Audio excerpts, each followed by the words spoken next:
사랑하는 성도 여러분, 그리스도인으로서 저와 여러분의 목표 지점은 어디입니까? 우리가 그리스도인으로서의 삶을 살아간다는 것이 단순히 구원을 받고 영생을 누리는 것에서 그치는 것일까요? 아니면 그것을 뛰어넘는 어떠한 목표가 있는 것일까요? 우리의 목표 지점은 어디입니까? 저와 여러분은 누구인가요? 우리는 그리스도의 제자입니다. 제자는 어떤 사람입니까? 스승을 닮고자 하는 사람입니다. 스승의 뒤를 따르는 사람이에요. 스승처럼 되고 싶어 하는 사람들이 제자입니다. 저와 여러분의 목표 지점은 어디입니까? 우리의 목표 지점은 그리스도이십니다. 제자인 우리는 그리스도를 따라 그분처럼 되어지는 것을 삶의 목표와 목적으로 삼는 사람들입니다. 그래서 오늘 본문 15절 말씀에서 사도 바울이 이렇게 이야기를 하죠. 우리 15절인데요. 함께 읽어보겠습니다. 시작. 오직 사랑 안에서 참된 것을 하여 범사에 그에게까지 자랄지라. 그는 머리니 곧 그리스도라. 여러분, 사도 바울은 우리가 어디까지 자라야 한다라고 하나요? 머리이신 그리스도에게까지 자라야 된다라고 얘기하죠. 우리가 평생의 목표로 삼아야 될 지점은 예수 그리스도의 인격과 예수 그리스도의 삶, 그분의 모습과 그분의 행동이 내 삶에서 드러나는 것입니다. 그게 그리스도인으로서, 그분의 뒤를 따르는 제자로서 저와 여러분의 목표 지점입니다. 여러분, 이 목표를 명확하게 해야 돼요. 그래야 우리 삶에 그분을 따르는 성숙이 생기게 됩니다. 작년 그 UPS 제자반, 사역반, 지도자 과정 그 개강 컨퍼런스를 진행할 때 원로 목사님께서 강의를 진행해 주셨는데, 그때 토끼와 거북이에 대한 이야기를 해주셨어요. 토끼와 거북이 얘기 다들 아시죠? 네, 토끼가 거북이 느리다고 이렇게 조롱하니까 거북이가 발끈하게 됩니다. 그러면서 한번 붙어보자 해가지고 둘이 달리기 시합을 하게 되죠. 토끼가 시작과 동시에 빠르게 치고 나가서 거북이보다 훨씬 앞서게 됩니다. 그런데 토끼가 잠이 들게 되죠. 이 치사한 거북이는 토끼를 깨우지 않고요, 그대로 토끼를 지나쳐서 결승선을 먼저 통과하게 되죠. 여러 교훈이 담겨져 있는 이야기입니다.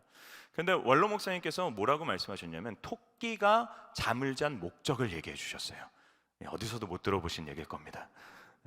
뭐라고 말씀하셨냐면, 토끼가 잠을 잤던 이유는 토끼의 목표가 거북이를 이기는 것이었기 때문이다 라고 말씀하셨어요. 토끼의 목표는 거북이를 이기는 것이었어요. 그래서 결승선이 앞에 있음에도 불구하고 토끼는 거북이를 이긴 것으로 만족하고 그 자리에 잠을 잤다라는 거죠. 거북이는 어떻습니까? 거북이의 목표는 토끼를 이기는 것이 아니었어요. 그의 목표는 결승선을 통과하는 것이었습니다. 그렇게 그는 토끼를 지나치고도 끝까지 결승선을 향해 달려갈 수 있었다는 것이죠. 여러분, 이 목사님의 말씀이 제게 참 큰 울림으로 다가왔어요. 저와 여러분의 결승 지점은 예수 그리스도이십니다. 우리가 어떤 다른 사람보다 조금 더 성숙할 수 있어요. 우리가 다른 사람보다 조금 더 거룩할 수도 있고요, 우리가 다른 사람들보다 조금 더 괜찮은 삶을 살아가고 있을 수 있습니다. 그런데 우리의 목표 지점은 다른 사람이 아닙니다. 우리의 목표 지점은 그리스도이십니다. 우리는 어떻게든 그리스도에게까지 나아가야 되는 사람들입니다. 여러분, 우리의 목표이신 결승 지점이신 그리스도는 어떤 분이십니까? 그분은 완전한 하나님이시고 완전한 인간이십니다. 예수님이 완전한 인간이시다라는 것은 무엇을 의미하는 거냐면, 하나님께서 세상을 창조하시고 인간을 창조하셨잖아요. 그런데 하나님이 인간을 창조하시면서 기대하시고 꿈꾸시고 계획하셨던 그 모습이 예수님이시다라는 것을 의미합니다. 완전한 인간이세요. 하나님이 바라는 인간의 모습이 성경에 기록되어진 예수님의 모습입니다. 우리는 그분을 목표로 달려가고 있는 자들이죠. 그런데 여러분, 어떻게 우리 삶 가운데 만족이 있을 수 있을까요? 이만하면 되었다, 나 정도면 훌륭하다. 우리가 다른 사람이 목표라면 얼마든지 그렇게 얘기할 수 있을 것입니다. 그런데 우리의 목표는 완전한 인간이신 그리스도세요. 그리스도를 향해 달려가는 삶에 결코 만족함은 없습니다. 우리는 끝까지 달려가야 되는 자들인 것이죠. 히딩크 감독이 이런 얘기를 했죠.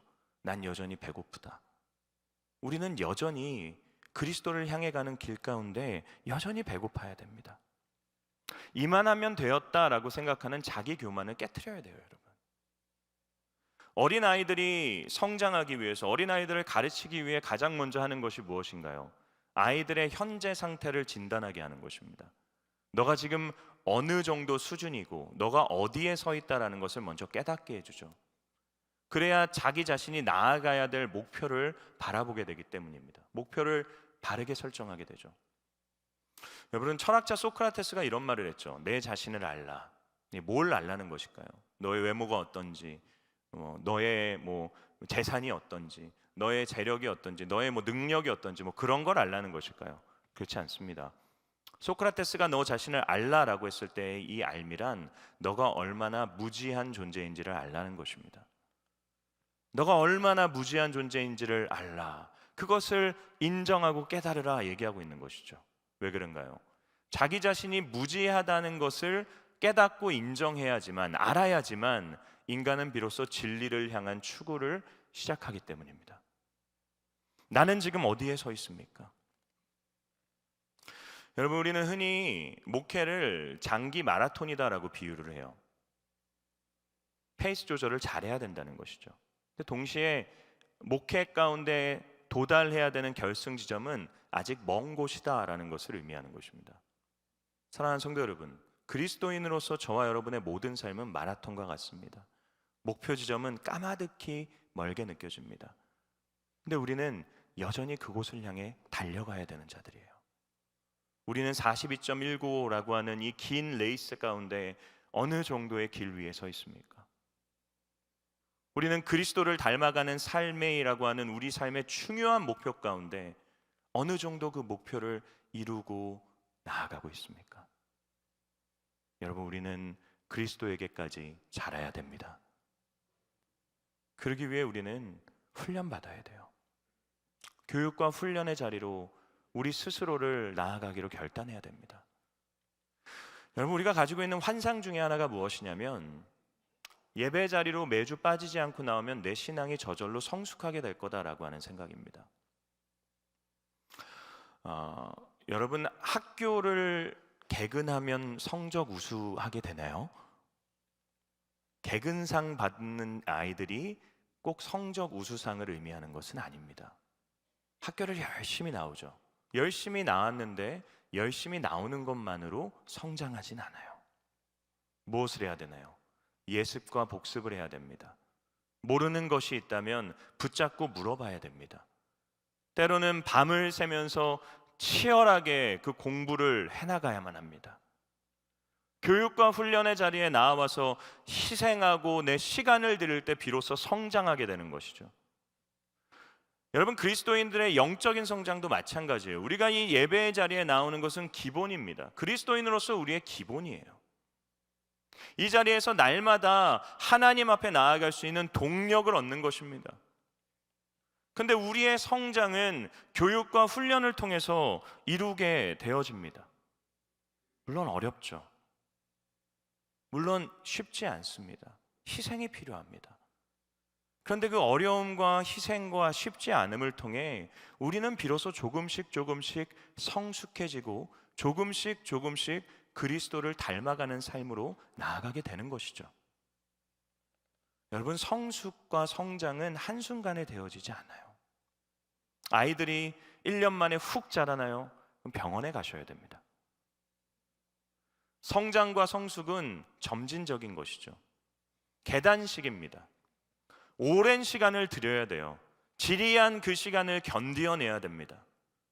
그런데 견디어냈을 때, 그 시간을 통과했을 때 나의 신앙적인 수준이 한 단계 올라가게 되는 것입니다. 목표이신 그리스도는 완전하신 분이십니다. 그래서 그분을 쫓아가야 되는 우리의 교육은, 우리의 삶은 평생 교육과 같습니다. 살면 살수록 조금씩 성장해 나가야 되는 것이죠. 쉽지 않은 이 길을 우리가 달려가야 되는 이유는 그리스도께서 십자가의 길을 포기하지 않고 우리를 위해 끝까지 달리셨기 때문에, 은혜를 아는 자로서 우리 역시도 그 훈련의 자리에 나아갈 수 있어야만 합니다. 사랑하는 성도 여러분, 저와 여러분은 누구입니까? 진리를 배우고 수호하는 은혜에 빚진 훈련자들입니다. 우리 앞뒤에 좌우에 계신 분을 바라보며 인사할까요? 나는 훈련자입니다. 나는 훈련자입니다. 자, 이처럼 우리가 그리스도에게까지 이르기 위해 하나님께서 교회에 세우신 사람이 있습니다. 오늘 본문 11절과 12절 말씀인데요, 우리 함께 읽어보겠습니다. 시작. 그가 어떤 사람은 사도로, 어떤 사람은 선지자로, 어떤 사람은 복음 전하는 자로, 어떤 사람은 목사와 교사로 삼으셨으니 이는 성도를 온전하게 하여 봉사의 일을 하게 하며 그리스도의 몸을 세우려 하심이라. 여러분, 11절에 등장하는 사도, 선지자, 복음 전하는 자, 목사, 교사는 모두 진리이신 그리스도와 그분의 복음을 가르치고 전파하는 사람들이라는 공통점이 있습니다. 근데 여러분, 이 11절 말씀에 삼으셨다라고 하는 단어는 원래 주다라는 단어를 의미를 가진 단어입니다. 그래서 영어로는 give예요. give, 주었다. 하나님이 이런 사람들, 진리를 알고 진리를 가르치는 자들을 교회에 선물로 주셨다라는 것이죠. 하나님이 한 사람을 세우셨어요. 그리고 그에게 사명을 주십니다. 너는 복음을 전하는 자로서의 삶을 살아라. 복음을 가르치는 자로서의 삶을 살아라.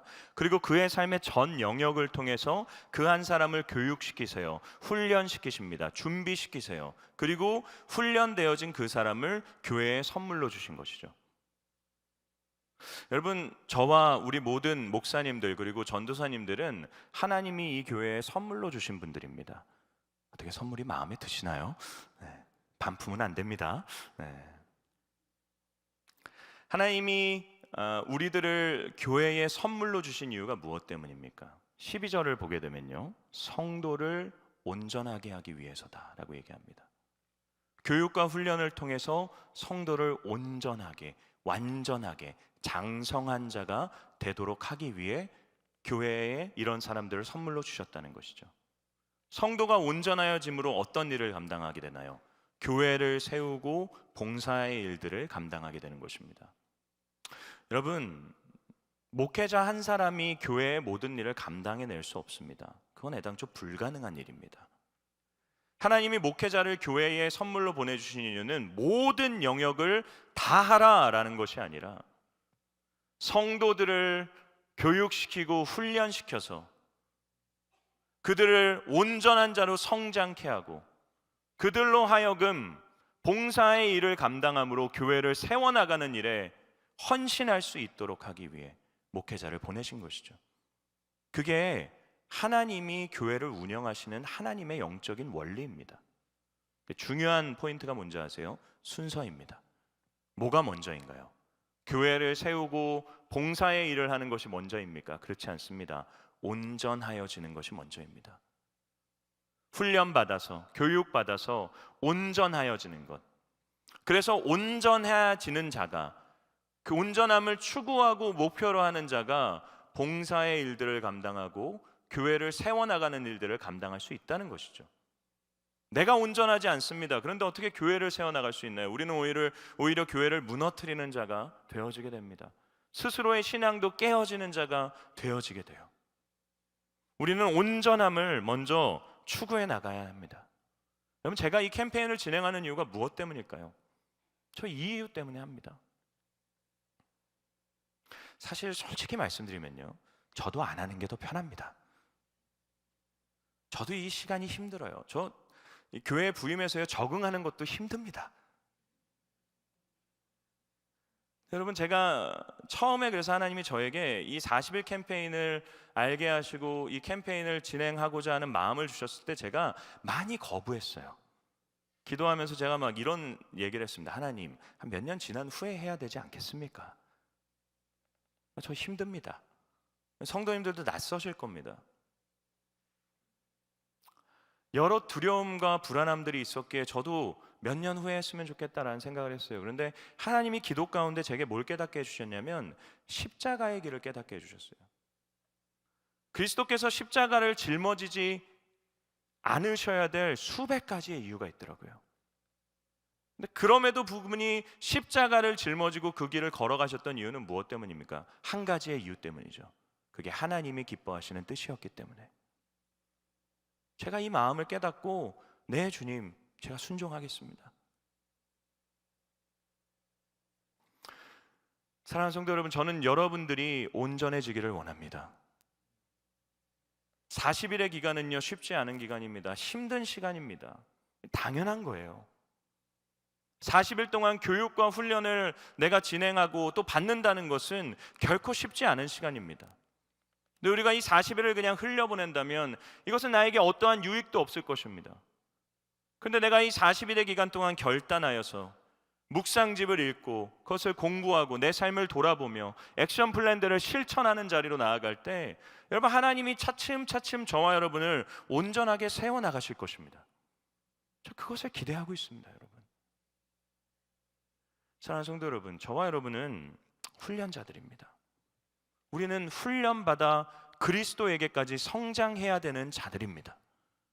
나의 목표 지점이 그리스도다라는 것을 기억하며 내 삶에 만족하지 않고 끝까지 주를 향한 이 여정에 오를 수 있는 저와 여러분 될 수 있기를 우리 주님의 이름으로 축원합니다.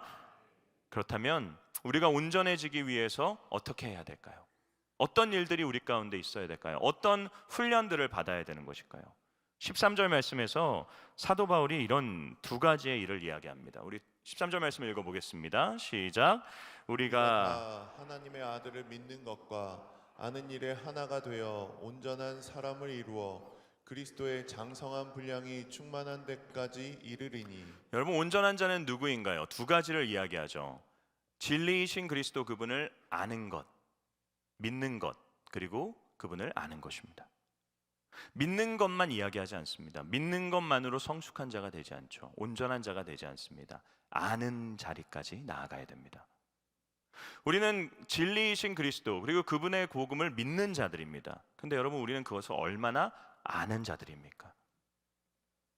내가 이것을 얼마나 아는지를 점검해 보셔야 돼요. 왜냐하면 내가 그리스도의 복음을 제대로 또는 깊이 있게 알고 있지 못하다면 우리는 14절의 말씀에 어려움에 빠질 수 있기 때문입니다. 14절 말씀을 한번 읽어볼까요? 읽겠습니다. 시작.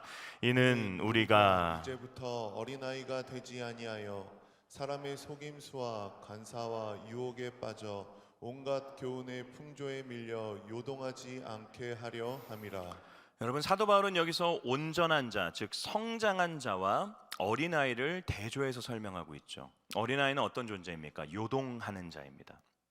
요동한다라고 하는 것은 마치 배가 파도에 밀려서 이렇게 저렇게 휘청이는 모습을 형상화한 단어라고 할 수 있습니다. 요동치는 거예요.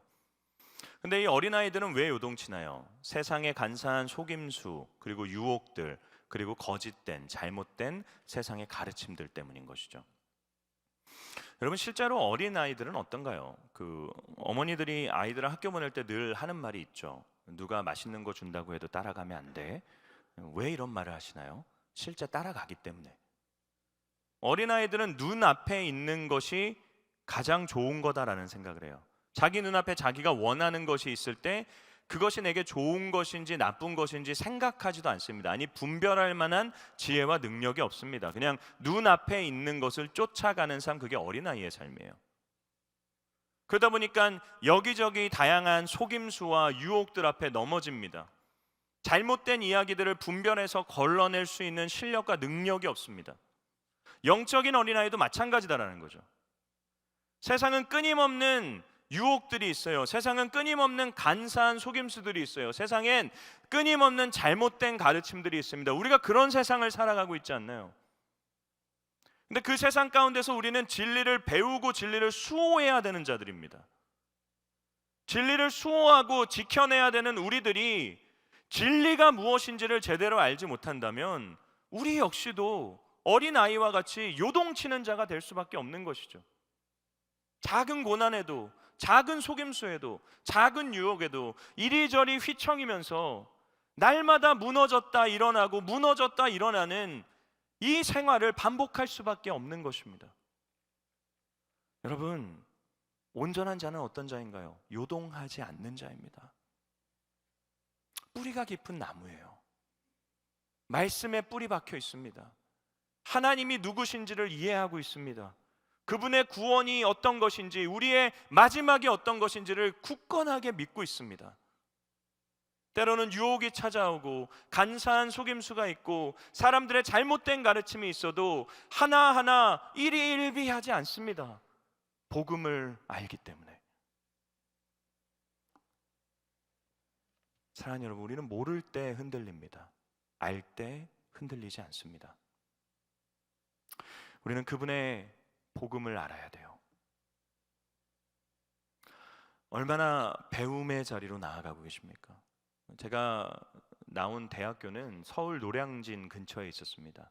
노량진은 아시는 분들은 아시겠지만 고시 공부가 아주 활성화되어 있는 곳입니다. 그 동네 자체가 다 수험생들을 위한 동네예요. 그러고 보니까 저는 늘 공부하는 곳에만 있네요. 하여튼 네. 수험생들이 많은 곳인데 그 독서실에서 공부하시는 분들을 제가 직접 보기도 하고 또 이야기를 들었었는데, 이분들 책상을 봤더니 타이머가 하나 있습니다. 이 타이머가 왜 있냐 물어봤더니 순수 공부하는 시간을 측정하기 위해서예요. 하루에 기본적으로 10시간은 공부한다고 합니다. 공부를 시작할 때 타이머를 켜요. 그리고 잠시 전화를 받기 위해 나갈 때라든지 또는 화장실을 갈 때라든지 자는 시간에는 타이머를 끕니다.